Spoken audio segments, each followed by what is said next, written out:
विश्व के इतिहास की क्लास में सभी का स्वागत, अभिनंदन। चीन की 1949 की जो साम्यवादी क्रांति है, उसके जनक माओ माओ से तुंग ने कुओमिंतांग दल और चांग काई शेक की जो तानाशाही थी, उसका अंत करके अब एक नवीन साम्राज्य की स्थापना की और उसके दिलो दिमाग में सर्वहारा वर्ग के उत्थान की प्रेरणा थी। और इसी कारण से आम जो चीनी है, उनका हीरो माओ त्से तुंग, जिसे हम माओ कहते हैं, वो बन गया। थोड़े ही समय में साम्यवादियों ने चीन की जो शासन व्यवस्था है उसमें परिवर्तन करना प्रारंभ कर दिया। तो आज हम देखेंगे माओ त्से तुंग एक महान व्यक्तित्व। माओ त्से तुंग यानी माओ एक महान व्यक्तित्व। आधुनिक साम्यवादी चीन के निर्माता माओ त्से तुंग असाधारण व्यक्तित्व और बेमिसाल चरित्र रखते हैं। माओ का नाम ही करोड़ों चीनियों के हृदय में उत्साह, साहस, आश्चर्यजनक संगठन शक्ति और असीम त्याग की भावना का संचार करता। गृह युद्ध में उनकी विजय का श्रेय उसके कुशल नेतृत्व, लाल सेना की लगन और उसकी दक्षता तथा चीन की ग्रामीण जनता को जाता है। दूसरी ओर चीन में जो चांग काई शेक सरकार और उसके प्रशासन में व्याप्त भ्रष्टाचार, उसकी अयोग्यता और अक्षमता तथा सुधार करने की अनिच्छा ने शहरी क्षेत्रों तथा पूंजीपति वर्ग ने भी उसको समर्थन देना लगभग समाप्त कर दिया था।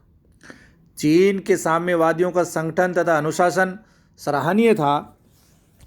उनका कार्यक्रम आकर्षक था। गृह युद्ध में विजय के लिए माओ को जनसाधारण का जो समर्थन प्राप्त था, उसकी भूमिका सराहनीय थी। यद्यपि चांग काई शेक सन्यात सेन का उत्तराधिकारी था, फिर भी व्यवहार में वे प्रतिक्रियावादी तत्वों, विशेषकर सामंतों और पूंजीपतियों का प्रतिनिधि हो गया था। इसके विपरीत माओ ने जिन कृषि संबंधी सुधारों की घोषणा की थी, किसान उससे बहुत प्रभावित हुए थे। साम्यवादी होते हुए भी माओ सन्यात सेन के राष्ट्रवाद, लोकतंत्र और आर्थिक समानता के आदर्शों से सहमत था। इन सभी कारणों ने माओ की सफलता को संभव बना दिया था। अक्टूबर 1949 तक चीन की समस्त मुख्य भूमि पर उसका अधिकार हो गया था। माओ का जन्म 1893 ईस्वी में चीन के हुनान प्रांत में हुआ था। जिस प्रकार भारत का बंगाल प्रांत क्रांतिकारी प्रदेश समझा जाता है, उसी प्रकार चीन का हुनान प्रांत भी एक क्रांतिकारी जो मार्गदर्शन है उसके लिए जाना जाता है। माओ बचपन से विद्रोही थे। जब वे बहुत छोटे थे तब उन्होंने अपने पिता के विरुद्ध विद्रोह किया। पिता उनको खेती के काम में लगाना चाहते थे, लेकिन माओ की रुचि विद्या अध्ययन में ज़्यादा थी। माओ ने अपने पिता की इच्छा के विपरीत दूर के एक स्कूल में प्रवेश लिया।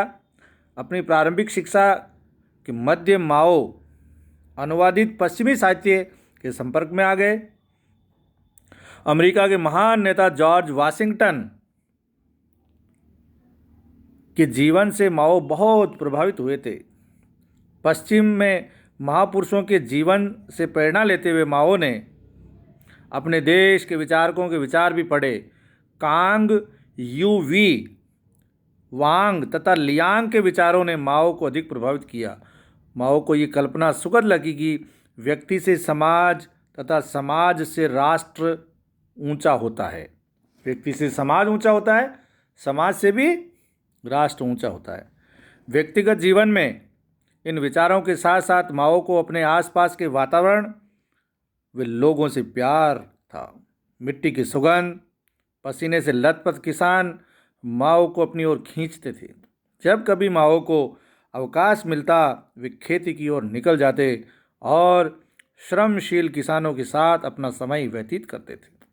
इसी बीच माओ ने चांग सा के अकाल पीड़ितों के घोर कष्टों और वहाँ के प्रशासक के अमानुषिक अत्याचारों को देखा था। इन अत्याचारों की घटनाओं ने माओ को मंचू राजवंश का कट्टर विरोधी बना दिया था और उनके हृदय में एक राजनीतिक चेतना उत्पन्न होने लगी। माओ सेतुंग एक क्रांतिकारी राजनेता होने के साथ साथ एक दार्शनिक भी थे। चीन की साम्यवादी क्रांति का संचालन तथा नेतृत्व करने के साथ साथ उसका प्रचार करना, उसके औचित्य को जनता में लोकप्रिय बनाना, अपनी कूटनीति, शासन व्यवस्था आदि के औचित्य को दर्शाना आदि के निमित्त उसने ढेर सारा साहित्य भी तैयार किया था। उसकी प्रमुख रचनाएं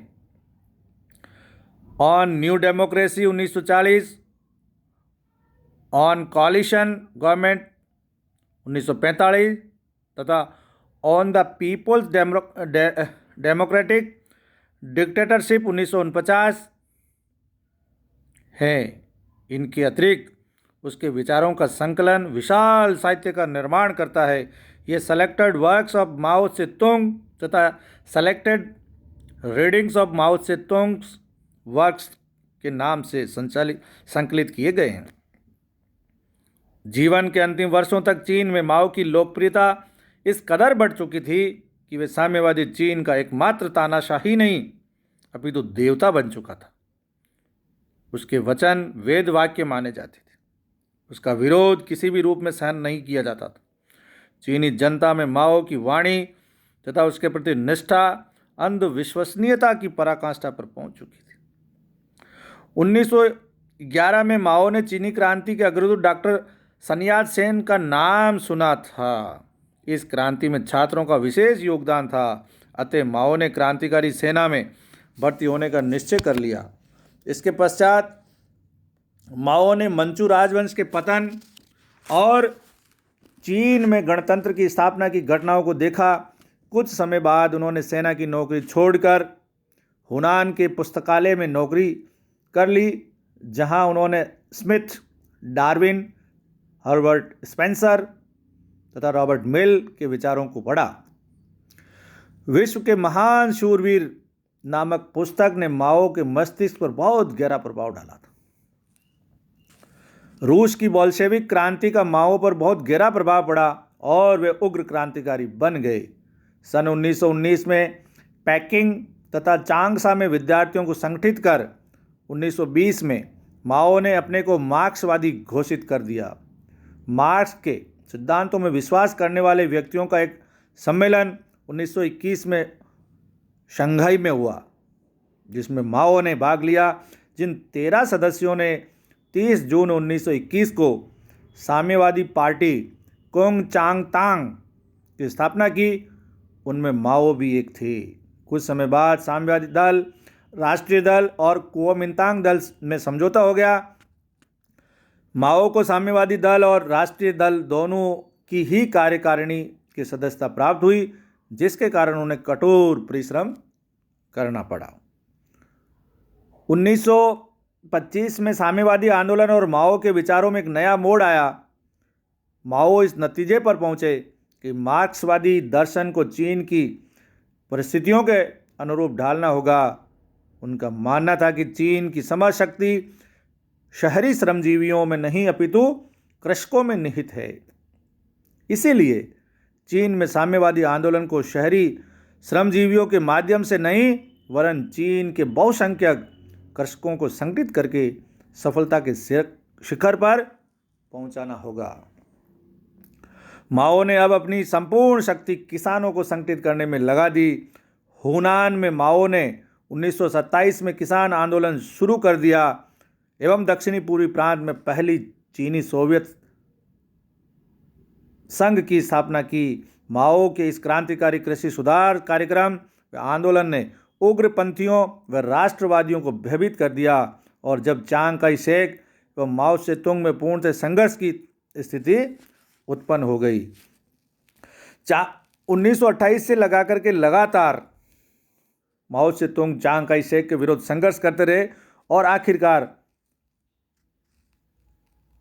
माओ का जो एक आकर्षक व्यक्तित्व, उनका दर्शन और किसानों, श्रमजीवी वर्ग, सर्वहारा वर्ग के प्रति जो उसका समर्पण था, उसके कारण उसका विराट व्यक्तित्व बना और उसकी जीत हुई और आखिर में चांग काई शेक को देश छोड़ना पड़ा। माओ से तुंग के राजनीतिक विचार। माओ एक जन्मजात क्रांतिकारी थे। वे पूंजीवाद के घोर विरोधी थे। उन्होंने अपनी राजनीतिक प्रतिभा से चीन को उन्नति के शिखर पर पहुंचा दिया। माओ ने अपनी विचारधारा के संबंध में स्वयं लिखा है कि हमारे सभी कार्यों में सार्वजनिक नीति का पालन होना चाहिए। हमें तन मन से चीनी जनता की सेवा करनी चाहिए। हमारे कार्यों की सबसे बड़ी परीक्षा यह है कि उससे अधिकाधिक जनता का हित हो। जब तक हम जनता की असीम शक्ति पर विश्वास करेंगे तब तक उससे हमारा संबंध बना रहेगा। जनता में असीम सृजनात्मक शक्ति है, हमें उससे मार्गदर्शन प्राप्त करना चाहिए। माओ ने चीन के साम्यवादी दल को सच्चे अर्थों में मजदूरों और किसानों का दल बनाया। उसने मार्क्सवाद को चीन की परिस्थितियों के अनुसार डालने का प्रयास किया। चीनी साम्यवादी सिद्धांत की व्याख्या करते हुए लियो शाओची ने माओ से तुंग की विचारधारा की विवेचना अपनी पुस्तक चीनी साम्यवादी दल में इस प्रकार की है। जहाँ तक वैज्ञानिक विचारधारा की स्थापना का प्रश्न है, वे श्रमिक वर्ग के प्रतिनिधि ही बना सकते हैं। माओ की विचारधारा ने मार्क्स और लेनिन के आधारभूत सिद्धांतों का चीनी परिस्थितियों के साथ समन्वय करने का सफल प्रयोग किया है। माओ की विचारधारा का उद्भव और विकास 3 क्रांतिकारी युद्धों के क्रियात्मक अनुभवों के आधार पर हुआ है। उत्तरी अभियान, कृषक क्रांति तथा जापानी साम्राज्यवाद का विरोध। इस विचारधारा से चीन की संपूर्ण जनता के हितों की रक्षा होती है। ये विचारधारा माओ से तुंग के लेखों तथा साम्यवादी दल के साहित्य से स्पष्ट होती है। ये चीनी जनता के बौद्धिक व सैद्धांतिक विकास की अभिव्यंजना करती है। कॉमरेड माओ चीन के इतिहास में न केवल महान क्रांतिकारी राजनीतिज्ञ हैं, वरन सबसे बड़े विचारक और वैज्ञानिक भी है। उन्होंने साम्यवाद के प्राचीन सिद्धांतों को त्याग कर चीनी परिस्थितियों के अनुसार नवीन सिद्धांतों का निर्माण करके अपूर्व नैतिक साहस का परिचय दिया। उचित सिद्धांतों के अभाव में चीनी दल के अनेक सदस्य अनुचित मार्ग पर चले गए थे। माओ ने उनका पथ प्रदर्शन किया और अच्छे मार्ग पर चलाया। नवीन नौकरशाही। माओ ने अपने राजनीतिक विचारों की व्याख्या अपनी प्रसिद्ध पुस्तक नवीन नौकरशाही में की है। 15 जनवरी 1941 के चीनी संस्कृति नामक पत्रिका के अंक में ये पुस्तिका प्रकाशित हुई थी। माओ ने इस छोटी सी पुस्तक में अपनी विचारधारा का बड़ी गंभीरतापूर्वक स्पष्टीकरण दिया है। माओ ने अपने इन विचारों को उस समय प्रकट किया जबकि चीन पर संकट के बादल छा रहे थे और चीन का प्रत्येक देशभक्त अपने देश को इन संकटों से छुटकारा दिलाने का प्रयास कर रहा था। जापानी साम्राज्यवाद के जाल से देश को छुटकारा दिलाकर उसे उन्नति तथा विकास के मार्ग पर ले जाने के लिए माओ ने चीनी जनता को बताया कि जनता में वैज्ञानिक दृष्टिकोण और उत्तरदायित्व की भावना का उदय करके ही देश की मुक्ति संभव है।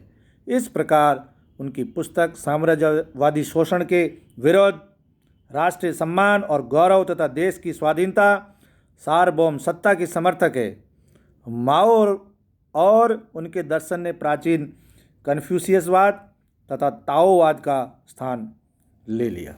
तो इस प्रकार एक महान विचारक, सैनिक और राष्ट्रभक्त, सर्वहारा वर्ग के दूत के रूप में माओ से तुंग यानी माओ ने चीन को उभारा और कुओमिंतांग दल का जो आतंक था उससे आज़ाद कराया। धन्यवाद professor Jalaluddin Kathat, SD government college,